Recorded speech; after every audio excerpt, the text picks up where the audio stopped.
my goodness. I told Gretchen a minute ago, I said, if it's a good introduction, check's in the mail. I said, if it's bad, I know what car you drive. Check's in the mail.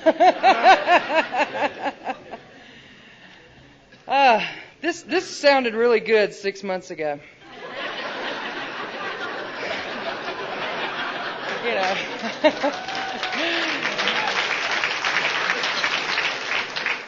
Come out to Colorado for the weekend. Yeah, sure. An hour ago, I was looking for a way out.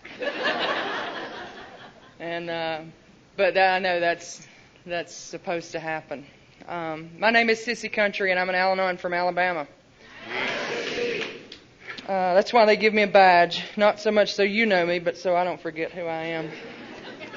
My home group's the Tuscaloosa Al-Anon family group, located in Tuscaloosa, Alabama, right real close to the University of Alabama. Roll Tide, Edith. Roll Tide! And on August the 13th of this year, that Alcoholics Anonymous group and that Al-Anon group will celebrate 56 years in this program. And for that, yes, I'm truly grateful.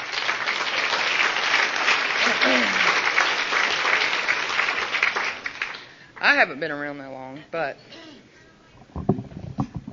they want me to just really kiss this thing, don't they? It's a couple of things that, thank you for that audio.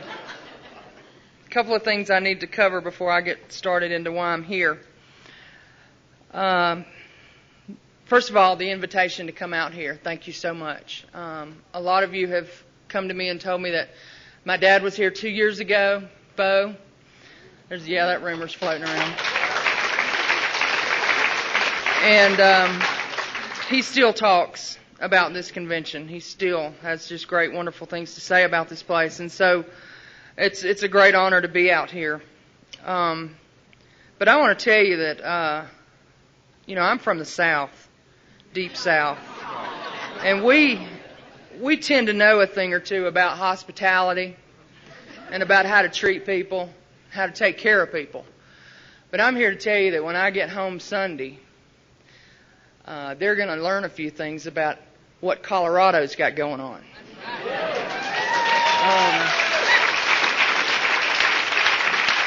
Bob and I have had the good fortune of going to a lot of places, and I can't remember a time when I have been treated with such graciousness and such honesty and such welcomeness as I have here. And you should be really, really proud of that. It reflects all of you tremendously. So thank you for that. I'm terrible on names. I'm good to remember myself, but those of you that have had an impact on me this weekend, the list goes on and on. And it's been remarkable. When we walked into the room on yesterday, the neatest little gift sitting there, so practical. It was a cooler full of water and snacks. All I've heard is drink water, drink water, drink water. And so, and it's what a nice, wonderful gift to walk in and see that. And it was all ice cold and sitting there waiting on us. And so I want to thank the committee for that added little bonus. When I come to share my experience, strength, and hope, it affects me physically. Like I said earlier, about an hour and a half ago, I wanted to run. And I know that's a good thing for me because my sponsor told me years ago, if you get up there and you're sharing from your head, you don't need to be up there. And if you don't feel like you could throw up, then you're not sharing from your heart. So the nerves are with me tonight, and I hope to work through those very soon. There's a couple of things I bring with me when I share just to calm me down and make me feel a little more centralized. I bring a watch. I won't look at it, but it makes me feel good to know it's sitting there. I bring my book, my Courage to Change book. I have a lot of stuff in here. I won't use it, but I like to look down and see it and know it's there.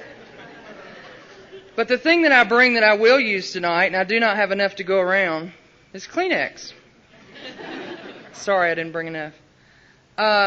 Because I learned a long time ago that when I get to sharing and I talk, that I will cry. And I used to have a real problem with that.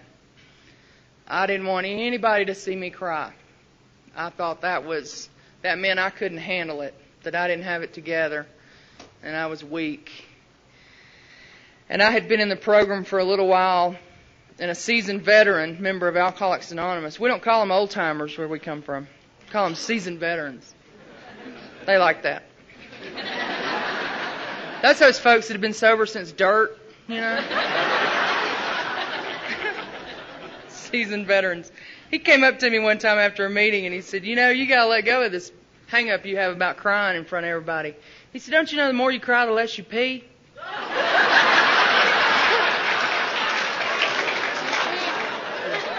And it had never occurred to me.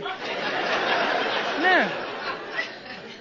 But at that moment, I was able to let go of my hang-up about crying in front of you.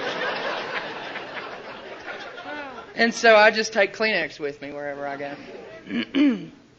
And that bit about the more you cry, the less you pee is not true. I need to clarify that. I had a lady come up to me after I spoke one time. She was quite upset. She said, you lied. So what did I lie about? She said, that bit about the more you cry, the less you pee, that's not true. I said, I know it's not true. Wasn't meant to be true. And she said, well, I've waited all weekend for that to kick in, and it hadn't happened yet. I told her to go talk to her sponsor. I didn't know what else to tell her. So don't come to me this weekend and tell me anything about anything about that. I am here to share with you what it was like, what happened, and hopefully how Al-Anon has put me on the road to recovery. My serenity date is important to me. It's not the date that I became serene. It's the date the process began. September the 4th, 1982. Today is my mother's 23rd birthday in Alcoholics Anonymous.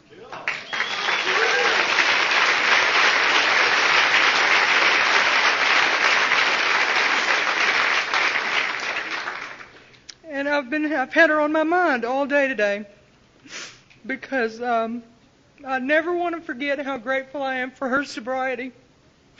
I never want to forget how hard she works to keep her sobriety. And 23 years today is just as important to me as when she celebrated her 6 months. I'm just as proud. Just as proud. So today is a special day, and I wanted to share that with you. I grew up in a little town in Alabama known for one thing: stock car racing. A little town called Hueytown, and that's what put us on the map. Anybody in here is a NASCAR fan knows about Hueytown, Alabama. And we lived on a little street in Hueytown, Alabama, in an area, in a neighborhood where you could leave your doors open, leave your doors unlocked. Kids could play outside till 10 o'clock under the street light. You knew everybody that lived on the street. You went in each other's houses. All-American neighborhood. On the outside, we looked like the all-American family. 2 parents, 2 kids. I think we had a dog. And on the outside, if you saw us, we looked like the all-American family. Had an older brother, Mike, 17 months older than me. In my opinion, he had all the answers. Older brothers always either had all the answers or would make up one. You know. And my mother worked, and Mike and I went to school half a block down the road, and my dad worked, and we had stuff, and we looked like we had it together. And but my mother drank, and she drank in her kitchen on 28th Avenue in Hueytown, Alabama. She's a kitchen alcoholic. We call her our little winette. You know, you call the men winos and you call the ladies winettes, and she was our little winette. And, you know, it was alcoholism, the active phase of the disease was pretty quick and dirty in our family. I don't remember it lasting a whole long time.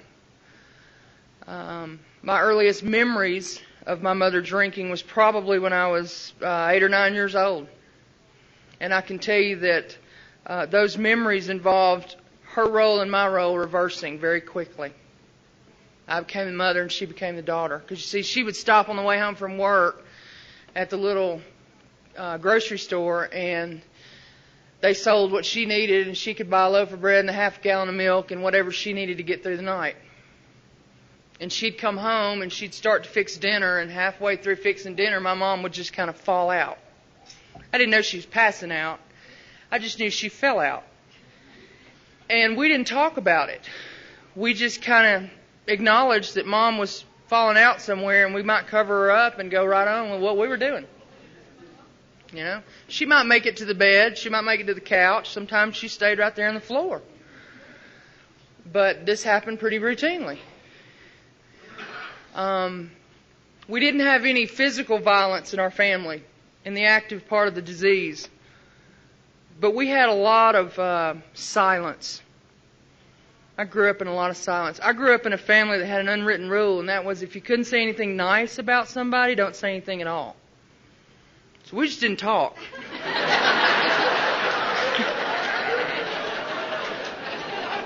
We just didn't talk. We would go days without talking. And, looking back on it, it's like watching an old movie, but I can see immediately where we paired off in teams. Everything around our family centered around sports. My father was a semi-pro softball pitcher, and my brother and I were both very active in baseball and softball. And so I can look back and I can see where we absolutely divided into teams. My brother was on my mom's side. He did not like to see my mother get in trouble. He did not like to see her called upon for her drinking. He did not like to see her get in any kind of consequence for what was going on. And I did. I was my dad's little informant. I took that role on real early because he could slip me $5 and I'd tell him anything he wanted to know. And if that wasn't what he wanted to know, I'd make something up. This is me at age 8, 9, 10 years old. I'm doing these things. And, of course, I would immediately go to my mom and I would say he wouldn't give me any money. And I would, double dip. Because I knew they wouldn't talk. They weren't going to figure it out. But I was my dad's little informant. He could call me before he came home from work and find out what kind of shape the house was in, what kind of shape Mom was in, really. And he would base that on whether or not he was going to come home from work. Because he might just stop by the ballpark or stop by and hang out with some of his friends and come on home a couple hours later. He figured that out real quick.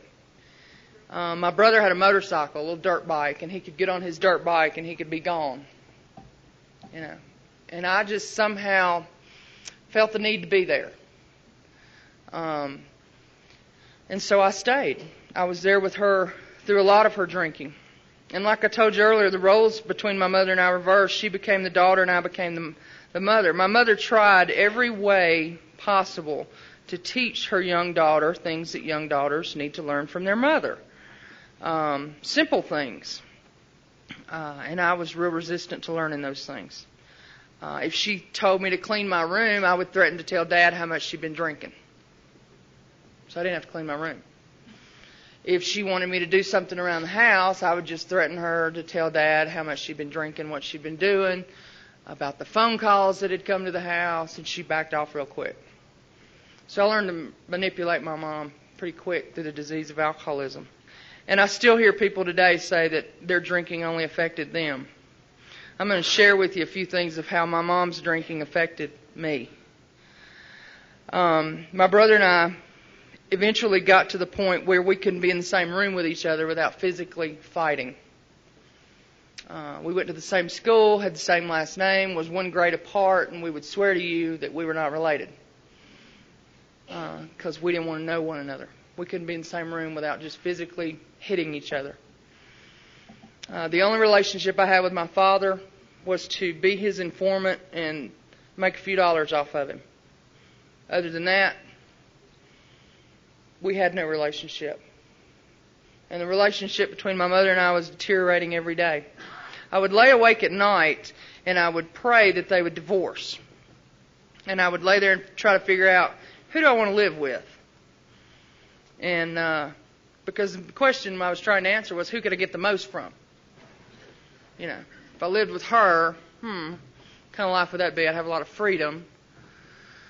But, you know, and I would weigh these things out, and I would eventually just cry myself to sleep. Every single night, because I could not find a way to get my mom to stop drinking. I was a straight A student, made the honor roll, was in all these advanced classes. That didn't make my mom stop drinking. My brother, on the other hand, was failing. Couldn't pass the grade he was in. That didn't stop my mom from drinking. I threatened to run away. She offered to pack a lunch. You know, all kind of things. And we were running around living 4 different lives under this roof, going in 4 different directions. And what we were doing was we were sending messages to one another.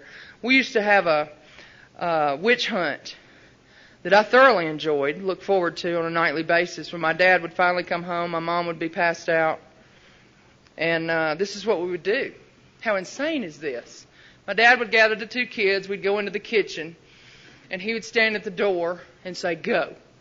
And Mike and I would tear through the kitchen and find every bit of alcohol that we could find. It was like a game. And the minute we found one, that's the only time we got along. We would high-five one another, and we'd slam that bottle up on the counter. And we'd go back looking for more. And eventually we'd clean the entire kitchen out and lined up all these bottles along the kitchen counter. And we're dancing around and we're high-fiving each other, saying, "Look at this, look at all this. I found more than you," you know. And very ceremoniously, my father would walk over to the sink and he would pour each bottle out. And he'd slam that empty bottle up on the counter. And I would just stand there and go, "Wow, she's going to get it tomorrow. She's gonna wake up and she's going to see all these empty bottles and she's going to think, oh my God, I'm busted. I must stop drinking." I really believe that. I really believe that. And it was years in sobriety, when my mother acknowledged that every morning she would get up and see these empty bottles lined up down the counter, and her first thought was, oh my God, I got up and drank it all.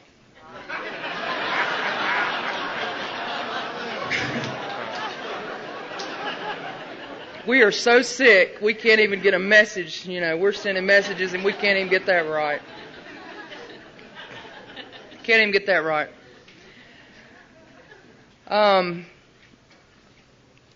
Of course, it goes along with everything else. You never have anybody over at the house. You come home from school and there's the big slip on the door that says the power's been cut off or the water's been cut off. And you just can't find a rock big enough to crawl under. You know, but at the same time, my mom was real popular with all my friends. Real popular. She was always the team mother. She was always the room mother. She was always signing up to do these things. And my friends just loved her. They just couldn't believe any of this was going on. And we would be at ball practice, softball practice, and most team mothers would drive up with the Gatorade and the cookies and pull up at the ballpark and drop the tailgate, you know, and the kids would just go crazy. My mom drives across left field. After she's had a little bit. And she'd run out of gas right before she'd get to the end, you know, things like that. And I would drive myself crazy trying to figure out a way to make my mom stop drinking. And I just couldn't do it. But we looked very good on the outside. If you looked at us, we looked like we had it all together. If you walk down our street at night, you would see everybody's big front doors. In the South, we have these storm doors, and then we have the big oak door, the wood door. And you would see everybody's big door open, and you could see into their living room, and the drapes would be open, and you could see into their den, you know. And you walk by our house, and the drapes are pulled, and the door is shut. Because we don't want you to know what's going on. I can never remember the house ever being open. It was always closed and dark, and we would be very careful about who we went to the door for. That's what alcoholism did to us. I want to tell you about my bottom. I was probably 12 and a half years old 12 and a half years old, and I want to share with you what happened to me. My mother came into the living room one night and literally asked permission to go to the store. That's where she and I were. She had to ask permission to do things. And based on where I was spiritually at the time, was whether or not she did it. And she came into the living room one night and asked for permission to go to the store, and I think I was feeling pretty generous, and I said, sure, go. 12 and a half years old. And she got in her car and she left. And the store wasn't far from the house. I mean, we lived in suburbia, and the store wasn't far. She should have been there and back in a good 20 minutes. And she wasn't. And I got scared. And I started thinking to myself, did she take luggage out of here? Did she finally leave? I went and checked the closets. No, she didn't carry anything out with her. Then I got to thinking about Dead Man's Curve over by the high school. And how many times I'd laid in bed at night and just kind of prayed that, you know, if she would just kind of die off, then everything would be all right, because she's not going to quit drinking. And then I started thinking about Dead Man's Curve, and I thought, I wonder if she finally drove her car off the cliff. But anyway, I was getting scared, and it was rolling into an hour and a half, and she still wasn't home, and I found myself out in the front yard. And it was a quiet night, not many people out, no one was out. I found myself out in the front yard, and I didn't know what to do. I just was walking around in circles, and I was just thinking to myself, what has she done? What has she done this time? And the next thought that came to me was I needed to pray. Cissy, you need to pray. And then I realized I didn't know how to pray. I didn't know how to pray. The only way that I knew how to pray was from watching an example maybe I saw on TV. I wasn't raised in the church. The only time I went to church was when the youth group was going to Six Flags or the beach. And you had to go to so many youth group services in order to qualify for the trip. And I would do that, and then, you know, after the trip, I wouldn't go back. But I had zero relationship with any kind of God. My concept of God at that time was that someone sat up there with a piece of paper, and when Cissy did something good, she got a check, and when Cissy did something bad, she got a check. And when I died, whichever list had more checks was pretty much where I was going. And I knew which list had the checks at that point in my life. But I kept thinking to myself, you need to pray about this. You need to pray. And I didn't know how to pray. The only thing I knew to do was to drop to my knees, put my hands together, close my eyes, and look upward. And I said something like, Dear God, if you'll just bring her home safe, if you'll just bring her home safe, I promise, God, I'll never talk to my mother like that again. I'll never call my mother those names. I'll never use that language with her. I promise, God, if you'll just bring her home safe, I will be the best daughter in the world. I will treat her right. And I was sincere. I was really sincere about this. And I finished that prayer up with something like, okay, God, thank you very much. Sincerely, Cissy. And I opened my eyes and I got up off my knees and I looked around and nothing had changed. And I thought, what a bunch of crap. That doesn't work. What a bunch of crap. And I still found myself there in the front yard, and a few minutes later my mom pulls into the driveway. I see headlights coming into the driveway, and she pulls into the driveway. Before she can turn the engine off, I'm over at the car door. She's got her window down. And I just made what I thought to be this very sincere prayer. And at the same time, I'm 12 and a half years old, I'm reaching into the car window before my mom can even shut the engine off. And I had my hands around my mother's neck of her shirt. And I'm literally trying to pull her out of the car window saying, if you ever do this to me again, I'll kill you. If you ever put me through this again, I will kill you. And if you'd have tapped me on the shoulder at that moment and said, hey, Cissy, how's it going? You know what I'd have done? Well, I would have straightened up and I'd have put that smile on and I'd have looked at you and I'd have said, everything's just fine. Thanks for asking. And people say that drinking doesn't affect kids. And that was me at 12 and a half years old. Absolutely insane from this thing. Absolutely insane.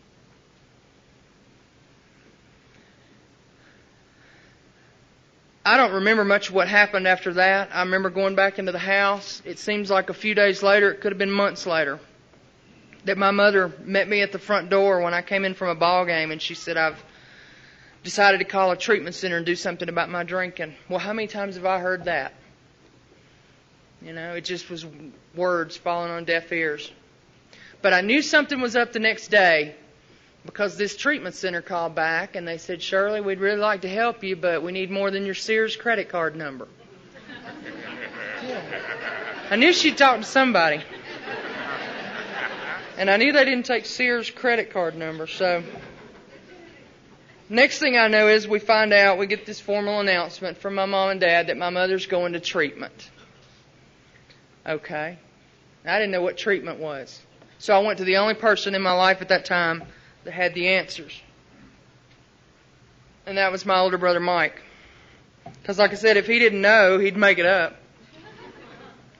And I went to him and I said, what is this treatment that Mother's going to?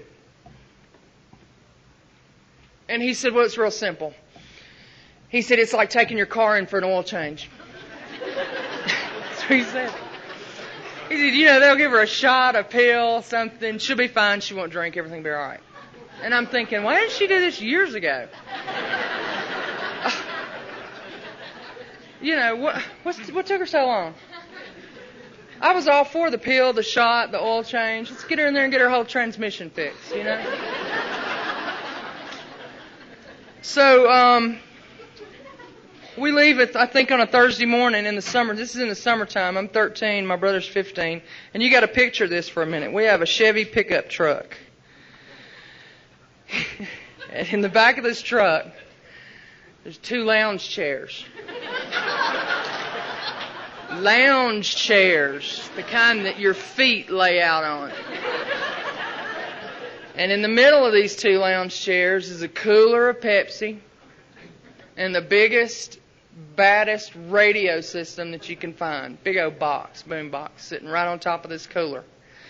And Mike and I are in the back of the pickup truck. My dad's driving.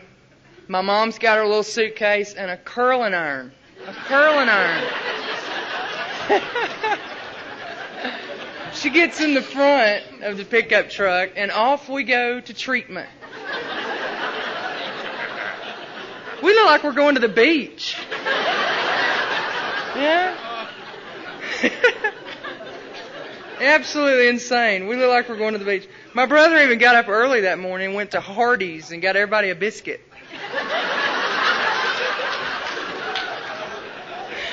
So, you know, we would have eaten before we get it. So we're taking my mom to treatment. And it's about 70 miles from the house, and it's interstate, and Mike and I are popping Pepsis and got the radio going, and my mom's sitting in the front of this pickup truck with clutching her suitcase and her curling iron. And I'm thinking she's probably a little nervous, you know. She's fixing to get this shot or this pill, and she's probably a little nervous. And the pickup truck had this sliding window that you could, I'm thinking poke your head in and talk to them. And we're going from wet county into a dry county. And I happened to see this big sign off the side of off the interstate that said, "Last Chance Beverages." Well, in my mind, I'm thinking if you're going to give it up, you should give it up with a bang. Go out with a bang, you know? And so I poked my head through the cab of this truck. And I found out real quick why she was carrying that curling iron. Because I suggested to her, very nicely I thought, that we may pull off so she could have one for the road. She wasn't interested in that. She came at me with that curling iron.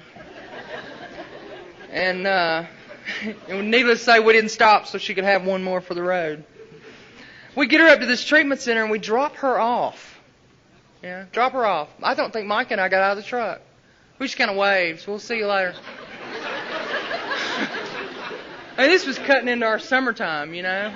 Let's get this going. And we drop her off, and she's standing at this big plate glass window. She got her little suitcase and her current iron. She's waving.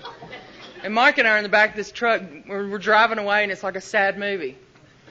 We're getting further and further apart, and we're waving. And she's waving, and we're drinking Pepsi and got the radio on, and we've dropped Mom off at treatment. And I thought, well, they'll fix her. You know, I literally believe they would just fix her, and when she came home, she would not drink anymore, and everything would be okay. Because I had that same belief. If she would just stop drinking, my life would be fine.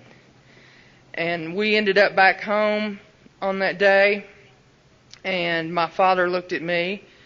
A lot of you know my father. He looked at me, looked down at me, and he said, "What's for dinner?"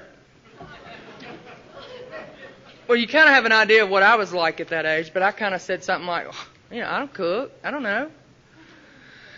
And he got me in there and got me cooking real quick. My life changed the moment my mother went into treatment. I think I got my first resentment was because I had the house all of a sudden. And my mother's gone to this treatment center, and they're supposed to keep her 28 days, and they keep her 38. Thought she needed a little more transmission work than other people. But we fall into this routine of, you know, doing the house and cooking and the cleaning and all this, and it's an absolute wonder that the three of us did not burn the house down and just die while my mother was gone. I never realized how valuable she was to our family until she's not there, because it's an absolute wonder we just didn't die of starvation or burn the house down. I don't know how we survived. Because you certainly don't pick up the phone and call and say, "My loved one's in treatment, would you come cook for us?" You don't tell people that. You just survive and get through it. And sometime during this time, my mother she got permission for phone calls. And it was real funny. We spent all these years not talking to one another, and all of a sudden she gets 2 minutes to call home during the week. And if you called on that particular night and it was supposed to be her, we'd just hang up on you.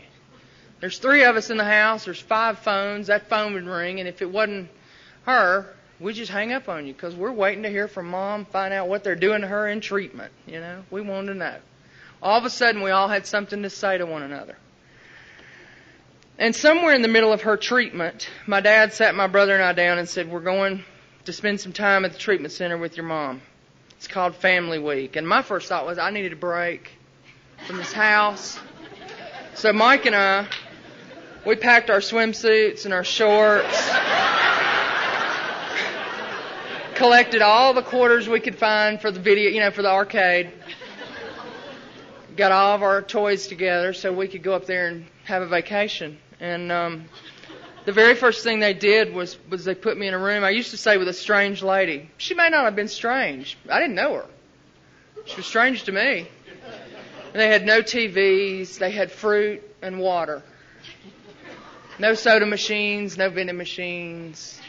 I was absolutely in hell. And I told them they should rename their family week to Hell Week. And we had things like therapy, 7 and 8 hours a day. We were supposed to be learning about this thing called alcoholism, and I just really didn't care. You know, that already upset me because of my accommodations, and so I tuned them out pretty much. They referred to their patients. They referred to them as your loved one, my loved one.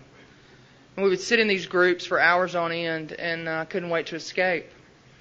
I know today that I heard some stuff. I know today that some of it sank in. But I can remember one session in particular where they had us sitting across the circle from our loved one. And the counselor came and stood behind me. You know, when someone's standing behind you, you can feel them. You know they're there. And he leaned down and he whispered in my ear, he said, "Cissy, I want you to look across at your mom, at your loved one, and I want you to tell me something that you don't like about it when your mom drinks." And then the next thing I heard was, whoa, just one thing. And then he did very nicely. He said, "Now I want you to tell me something that you like about your mom. Come on, Cissy. One thing you like about your mom. Come on, you can do it." I don't even know what I said.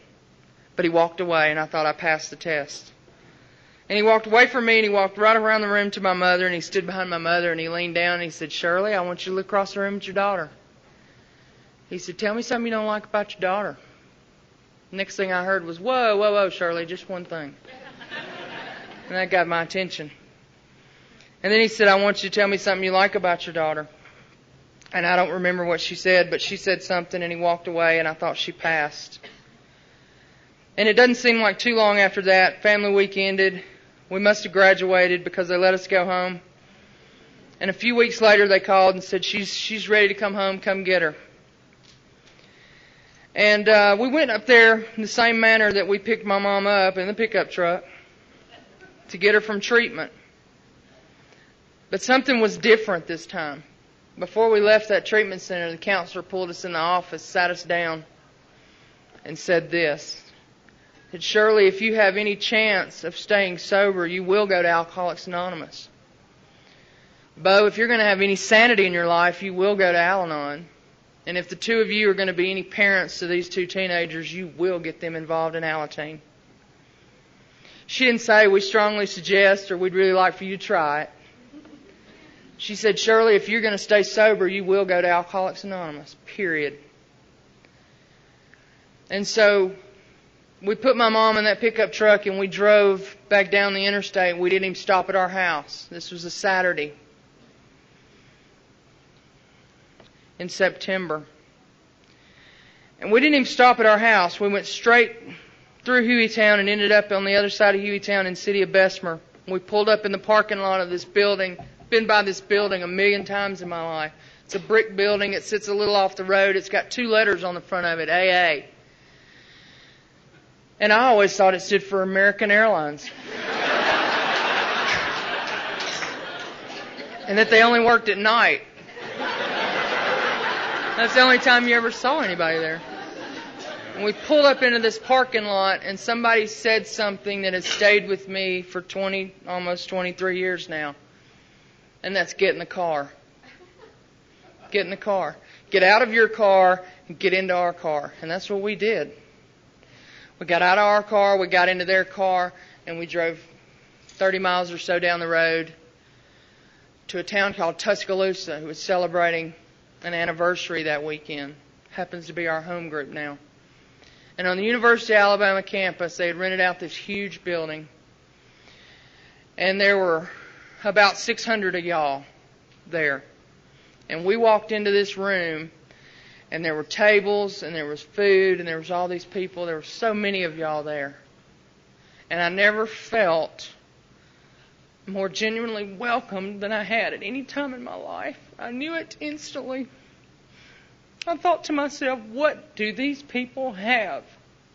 It was that powerful for all 4 of us. We just looked at each other. And there's a couple of things I remember from that anniversary. A lady got up. She was their speaker. She got up and she said, "Hi, my name is so-and-so, and I'm an alcoholic." And I remember elbowing my dad. And I said, "Isn't that cool? There's 2 of them."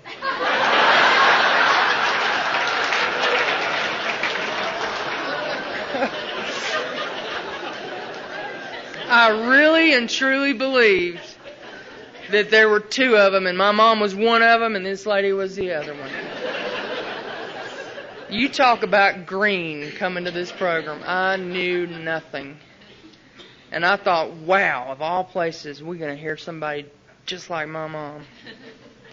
And the other thing that I remember from that evening is that way on the other side of this big room, they had some special tables set up, and there were all these teenagers milling around. And I said, what's up with that? And someone said, "Oh, they're Alateens." And I thought that meant like little alcoholics. And they said, no, Cissy. No, honey. Those are the teenage relatives of alcoholics, and you're going to start Alateen Tuesday night. And I said, "Yes, ma'am." I was so afraid to not do what you told me to do. I thought somebody was going to come and take my mom's sobriety. I thought you'd take it back. And I would have done anything in the world for her to be sober. We went home that night. We left Tuscaloosa, went back to Bessmer, pulled up in that parking lot, and these people said, okay, get back in your car and go home. I mean, you talk about direction. We needed direction. And they said, and we'll see you Tuesday night. We were like, okay. And we got home that night. For the first time in my life, the drapes were open. The front door, we left it open. Because we didn't care if you looked in and saw. The four of us. We wanted you to look in and see the four of us. And my mother went into the kitchen. She had not been home for 38 days. She went into the kitchen and she got half a gallon of milk and some chocolate chip cookies. And she came back into the living room. And the four of us sat in that living room floor and just looked at each other. We just looked at each other and we agreed that we didn't know what those people had down there, but we wanted in on it. And we were going to do anything we had to do to be a part of what they had, to get what they had, because it was that powerful. And the four of us just kind of shook hands on it and said hoorah and started our journey from that point on. And we've been doing that ever since. You know, for the first 2 years, I thought the first step in this program was get in the car. People would call the house.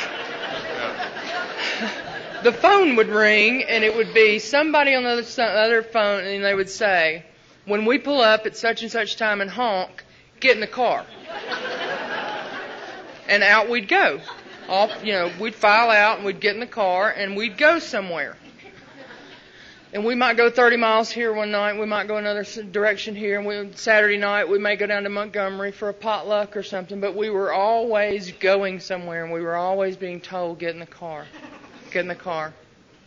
And you don't hear that enough today, get in the car, but we survived on that. We survived on it. And things started changing in our family. Things started changing for the better. These four people that were living four different lives, going four different directions, started healing. Mike and I got immediately involved in Alateen.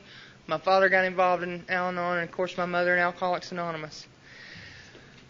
My teenage years, from 13, 14, 15, 16, all those years when all of my friends were at football games and hanging out in the Winn-Dixie parking lot and doing all these different things, I'm spending my weekends at potlucks and anniversaries and conventions. My Monday night consisted of a big book study that I attended with my parents. And I attended this big book study for one reason, and it's because I went to them one night and I said, y'all are always going to meetings. You're always going somewhere. And they said, well, get in the car. And I said, y'all are always sitting around talking about this blue book, this big book, this thing that y'all are always having conversations about. And I said, and I don't know anything about it. And so they let me start attending the open big book study on Bessmer on Monday nights. And I would sit in on these meetings. And I'm old school. I want to tell you how I was raised in this thing. See, I had no discipline when I got to this program. I had zero discipline. My mother could tell me to sit down, and I would just keep running. I didn't know the word no.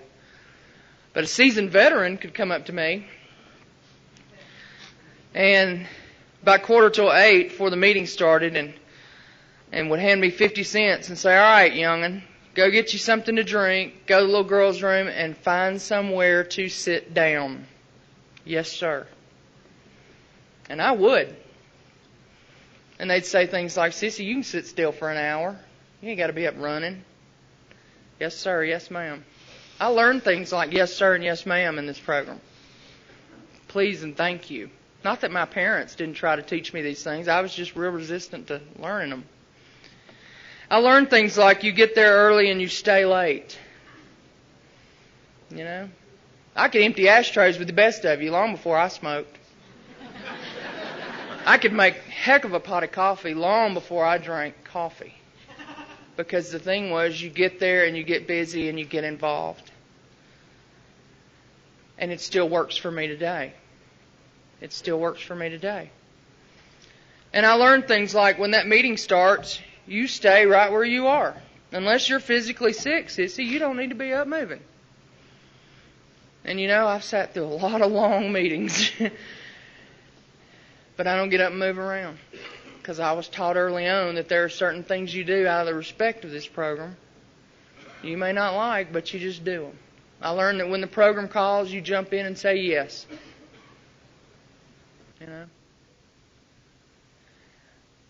And all this time, I'm still going to Alateen.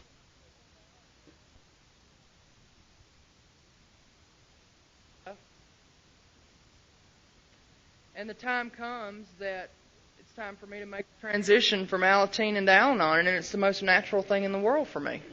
It's the most natural thing in the world. I had no problems at all making that transition. And maybe a year and a half, 2 years after I'd been out of Alateen as a member, my home group that I spent 7 years in came back and asked would I sponsor that group. And to me, there's no higher honor in this program than working with the Alateens. That's just my opinion. But I think if you're privileged to work with those teenagers, then there's a real special place for us in heaven. Because Alateen saved my life. It saved my life. It saved my brother's life. And when I hear people today talk about how they need a challenge or they're bored, I direct them to work with the Alateens. Because those kids are going to teach them something. Those kids are going to teach them something. So that was quite an honor to be asked to come back and sponsor the very group that I spent 7 years in. It was quite a challenge. It was the hardest part of service work I've ever done in this program. The hardest, absolute hardest. And like I said, we were getting better and better as a family. I was under the belief at this time that when you get in this program, it gets good and stays good. I really believe that. Because things were so good in my life. Mike had graduated high school. I'd graduated high school, getting ready to go to college. And I really believed, and there were a lot of people around in my group and in my area that had the same kind of similar life, that things were good things started getting good when they came in the program, and they stayed good for a long time. And it was 6 years into this program that I carried that belief with me. Until, of course, in 1988, we had that tragedy where the 3 policemen knocked on our front door to tell us that my brother had been hit and killed by a drunk driver. And, that's just not in my plan. That's not the way it's supposed to happen. Because, I kept questioning, what is it that what part of this program am I not working? What part of this am I not doing? What part of AA is my mom not working? For this to happen. Because I kept thinking, if he'd have died in any other manner, it may have made it easier to accept. But in reality, it didn't. But I want to share with you a few things about that night and the power of this program. Those policemen knocked on the door at about midnight to tell us that Mike was dead. And I remember my father a few minutes later being in the kitchen on the telephone, and I could remember hearing him say, "But I can't hang up. But I can't hang up." And I know today that he was talking to his sponsor on the telephone, and his sponsor was telling him, "Bo, hang up the phone, because I can't come to you till you hang up the phone." And Alcoholics Anonymous and Al-Anon was at our house before our family was at our house. By the time our family got there, you were already there. And you stayed. You didn't just come and leave. You came and you stayed. And you didn't say, "Read page so-and-so, it'll get better." You did, the people in Alcoholics Anonymous, those ladies at the Bessmer group, they made sure that my mother had a half a sandwich to eat. They made sure that she took a bath and that she got a half an hour's worth of rest. They didn't say, "We'll see you at the meeting Wednesday night." They stepped in and they did for us what we could not do for ourselves. The members of Al-Anon showed up, looked at my dad, and said, "We will not allow you to get the shotgun and go even the score." Because it could have been done. It could have been done. And I know he was thinking about it. And Al-Anon said, "No, we're not going to let you do that, Bo." And they sat with him and they stayed with him. The members of my Alateen group showed up and literally camped out on our front lawn. Made a campfire and they spent the night. And they said things like, "We don't know what the answer is. We don't know what to tell you. We're just here." And I've searched this earth far and wide, and I don't know of any other entity that has that kind of power like Alcoholics Anonymous, Al-Anon, and Alateen. It just ain't out there. We're the ones that's got it. It's that powerful.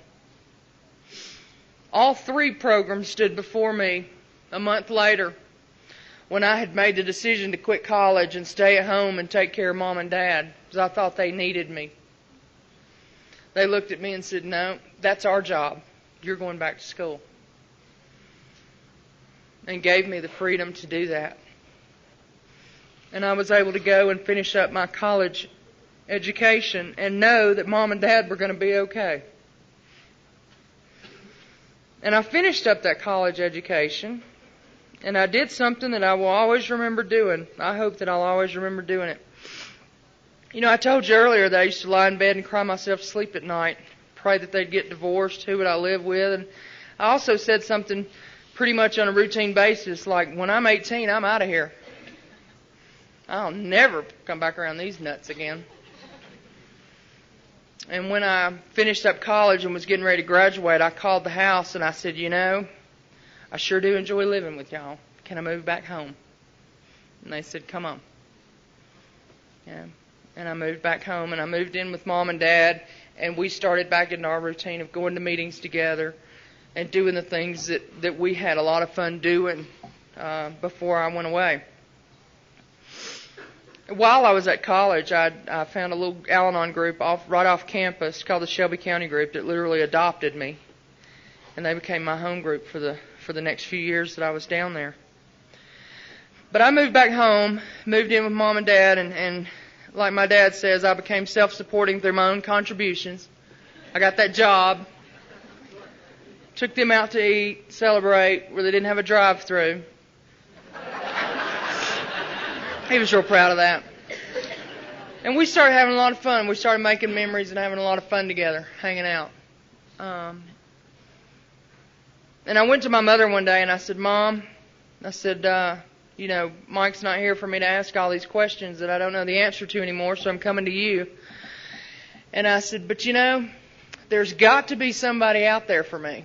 And I said, I'm just convinced that they've got to be within the walls of the program because these people out here on the outside that I've been dating just not going to cut it. And she said, "Oh, Cissy, there's somebody out there for you. God's just not through working on him yet." And I thought, well, what's wrong with him?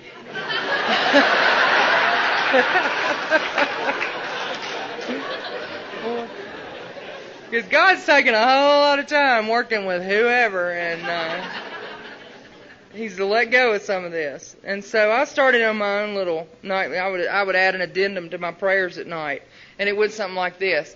And you women in here will understand this. But it went something like this. And P.S. God, whoever it is you're working on, I'm just really not a big fan of ponytails. I don't like earrings. And please, God, no children. I don't want this person to have any, don't bring any children into this thing, please. Thank you, okay, sincerely. And that's kind of how I would do it. And then into my life walks Bob Country, Hey, Bob Country. And we'd known each other for a long time, and he finally figured it out.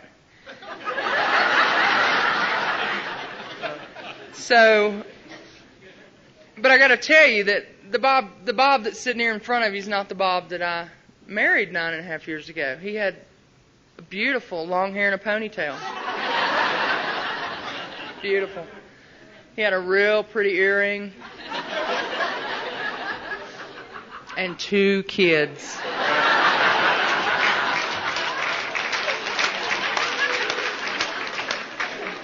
So you better watch what you pray for. Yeah. But you see, what the power of living with an Al-Anon will do.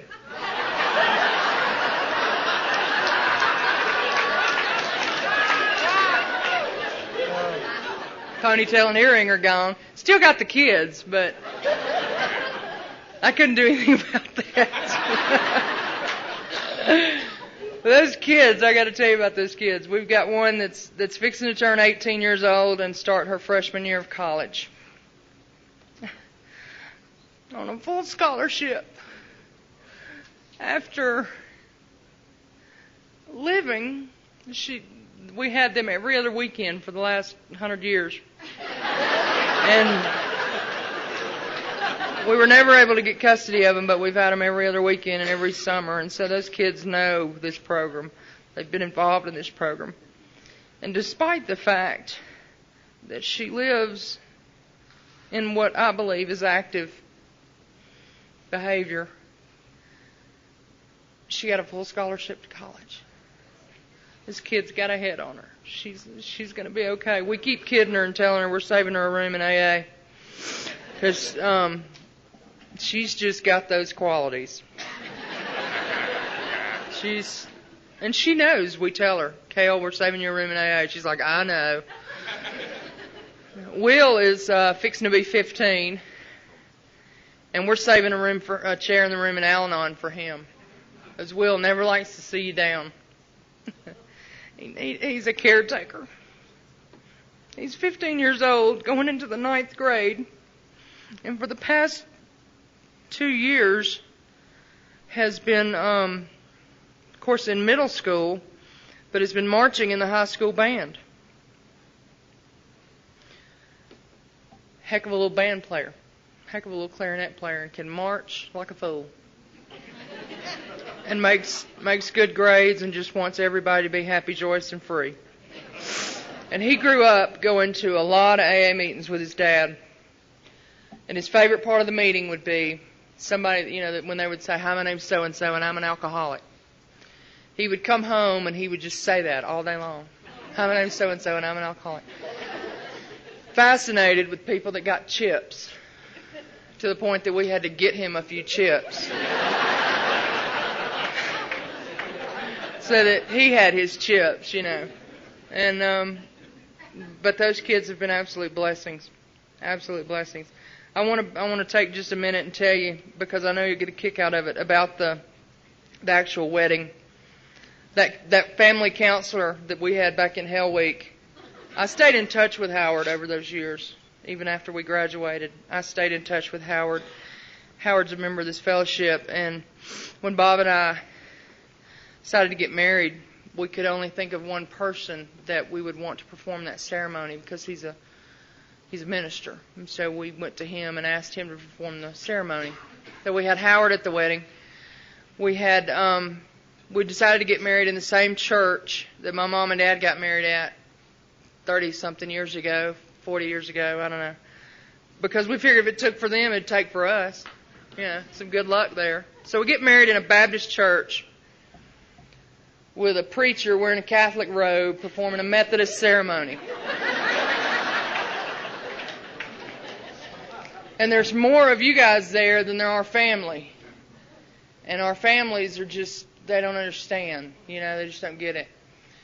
And my dad likes to, we opened up the meeting with a serenity prayer. We closed with the Lord's Prayer. My dad likes to say we did everything at that wedding except pass the basket and give out chips. And he wishes we'd pass the basket.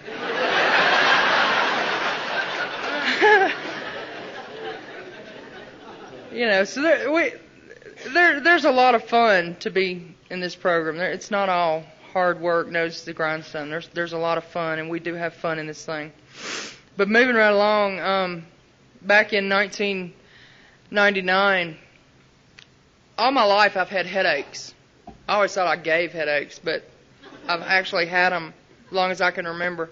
severe, take you out for the day kind of headaches. I almost dropped out of college because of it. And they never could find out what was going on with these headaches. They just treat the symptoms and you pretty much deal with it. And one day in May, around Memorial Day of 1999, my headaches started changing.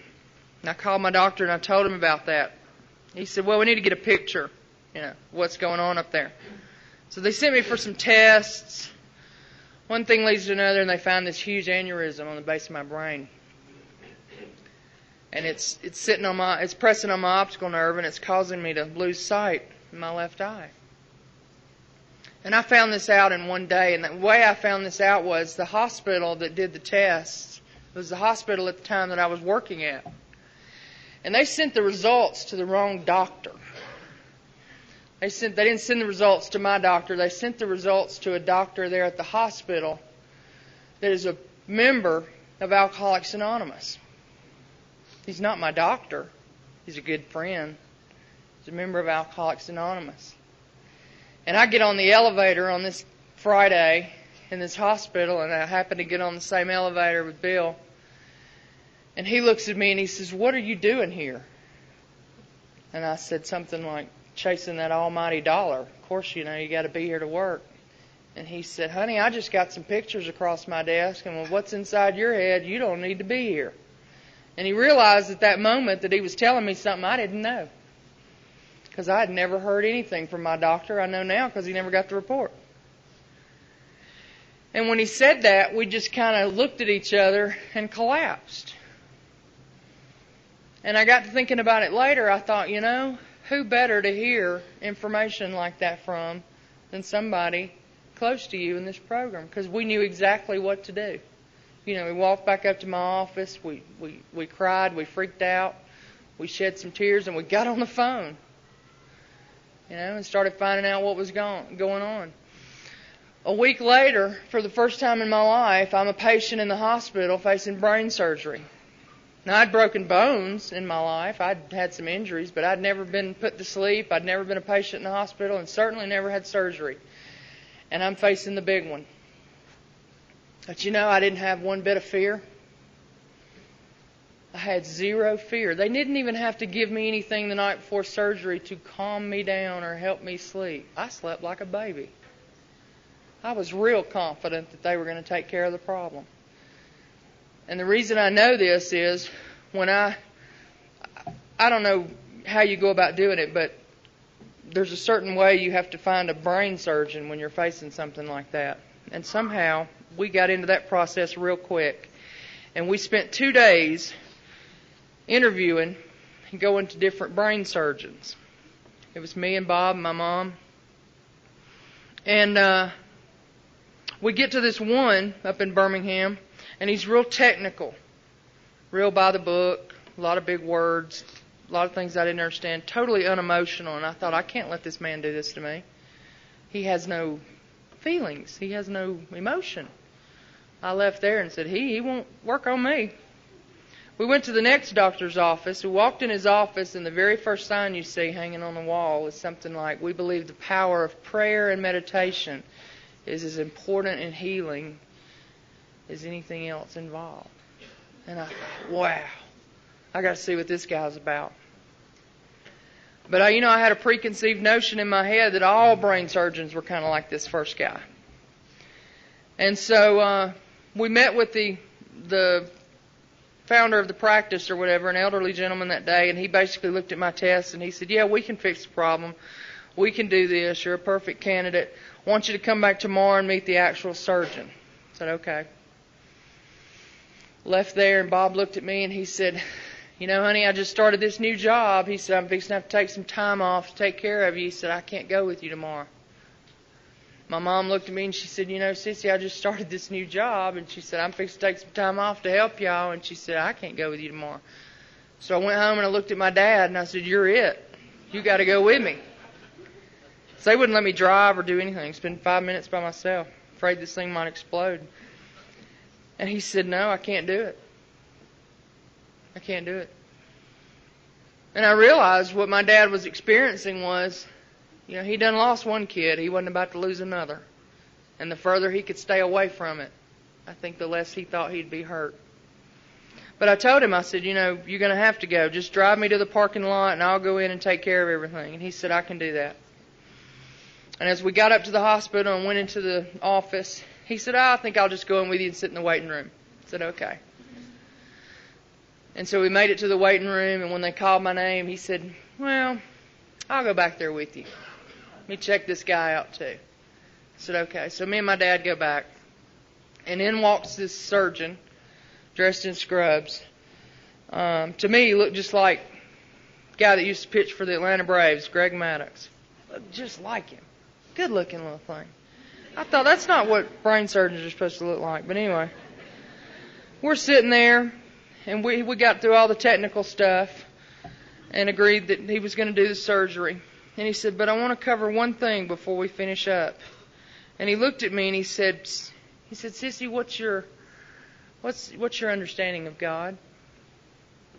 He said, what's your relationship with the God that you understand? And I said, sir? And he said, because the reason I'm asking you is, he said, I can only do so much next week when we do surgery and then send you home. He said, and if you don't have a relationship with a God that you understand, and if that relationship's not very powerful and strong, he said, then you're not going to have a real good recovery. He said, because a lot of your recovery is going to draw from that relationship. He said, so let's sit here for a little while and talk about God and the relationship that we have with God. And this man's not in the program. But I got a brain surgeon that's got a relationship with a God that he understands. And for the next hour and a half, my brain surgeon and my dad and I sat in this office and we talked about God's love. And we talked about God's will. And we talked about the power of having that relationship. And that's why a week later when they did that surgery on me, I had absolutely no fear. Absolutely no fear. Now, I'm not advocating for any of you that need a spiritual experience to go out there and line up anything like brain surgery. But it was probably the most spiritual experience I've ever had. He told me I'd be in the hospital 14 days. And they did surgery on a Tuesday morning, and on Saturday he came to my room and he said, you're not sick enough to be in my hospital anymore. I'm sending you home. And he said, and take them with you. Because y'all were there. And you were all over the place. Drinking a lot of coffee and ordering a lot of pizzas. He said, and take them with you. And I did, and I went home, and it's just like when we came into this program, you were there and you were able to do things for us that we were not able to do for ourselves. And you didn't call and say, read page such and such. You knew I couldn't drive for 3 months, and you called and said, when I pull up and honk the horn, get in the car. Get in the car. And that is absolutely unbelievable. I should stop saying it's unbelievable because it is so believable to me. It is so powerful. And we got through that with the help of AA, Al-Anon, and Alateen. We got through that. And the end result of that today is, yes, they were able to fix that problem. They found another problem, but they're able to treat it. And so each day I have to accept the fact that I'm not going to be 100%. And that I have limits. And that I have to stop when I've reached that limit. And I had to take 3 years and go back to work and figure that out. That, Cissy, you're just not going to be able to do this. And then I had to accept the fact that I'm going to have to do something else for a while and take care of me. And that's where I am today. I don't work. And I'm a real good patient to the doctors that I see. I told them, made the promise, if y'all be a good doctor, I'll be a real good patient. I follow instructions well, and I let them do that. And again, it goes back to the fact that when you get into this program, it doesn't get good and stay good. It gets good. It gets a little better. It may even get real, real good. But reality is life happens. And life happens to me on a real regular basis. As it wasn't 2 years after that, Bob was having what we thought was some back pain, and we went to the doctor to have that checked out, only to find out that he had a tumor that was just absolutely encapsulating his kidney. And the only way to get rid of that tumor was to give up the kidney. And so we're sitting there one day in another doctor's office being told, this is what you need to do. And we immediately went home and we prayed about it. We got on the phone to the people in the program. And once again, you showed up. And you continue to do these things. And we continue to experience life on a daily basis. And it's not all bad. I hadn't won the lottery yet, but I certainly would take the quality of life I have today at this moment versus anything that I had prior to getting here. I'll take this any day, because on the big picture, I don't have any problems. I don't have any problems at all. I'm in a real good space. And I'm a firm believer that if I just keep doing the next right thing and putting one foot in front of the other, it's all going to be okay. Whether I like it or not, it's all going to work out. It's all going to be okay. We moved from that little town of Hueytown about 8 years ago. My parents decided now that I was married, they didn't want that big house. I wasn't there anymore. They wanted to move out to the country, buy some property, and build a house. And we said, that's fine, but you're taking us with you. And so they did. We bought some property. We put it all in one pot. We bought some property. We built 2 houses, and we live on what we call Serenity Hill in West Blockton, Alabama. And there's one blinking caution light in this town. There's no East Blockton. There's no South Blockton. There's no Blockton, but there's West Blockton. And if it happens to be a day that we don't particularly call it Serenity Hill, we'll call it the Sober Farm. Because there's always somebody down there from one of the programs doing something. My husband's real active in the program of Alcoholics Anonymous with his 14 years. And he's always got fellows down there from the halfway house that need a good home-cooked meal. That need to sit down with an Al-Anon member and hear about the family side. To hear what their mother or their sister or their wife is going through. So we've always got some kind of activity going on down at good old Serenity Hill. People ask, what do you do, Cissy? Well, I'm the mother of 2 beautiful beagles. And they run, and they're spoiled rotten, and they do whatever they want to do. And Cissy's okay with that today. And Dad calls them Allapups. Calls them the Allapups. And they run and they do whatever they want to do. They have complete roam of that hill. And we'd take them with us if we could, everywhere we went. But we've got a real good life, and I wouldn't have that if it wasn't for this program. I make a conscious decision every day when I get up to be a part of this thing. It takes a lot of work. It takes a lot of effort. But the payoff is you get to go to things like this and party for 2 or 3 days. Or you go back to the real world on Monday, So if you're new here and you're not sure whether or not you want to keep coming back, just do. Just get in the car and just go to the next meeting.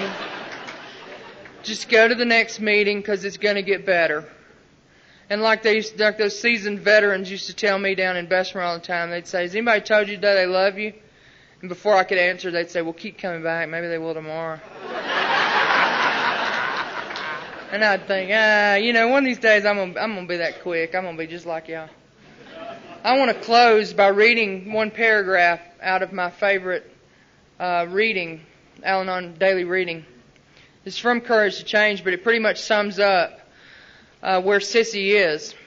It's on page 95. It's April the 4th. It says, my life has changed. I heard someone in Al-Anon say that when they open their eyes in the morning, they also open their ears. Now as I awaken, I listen for the birds.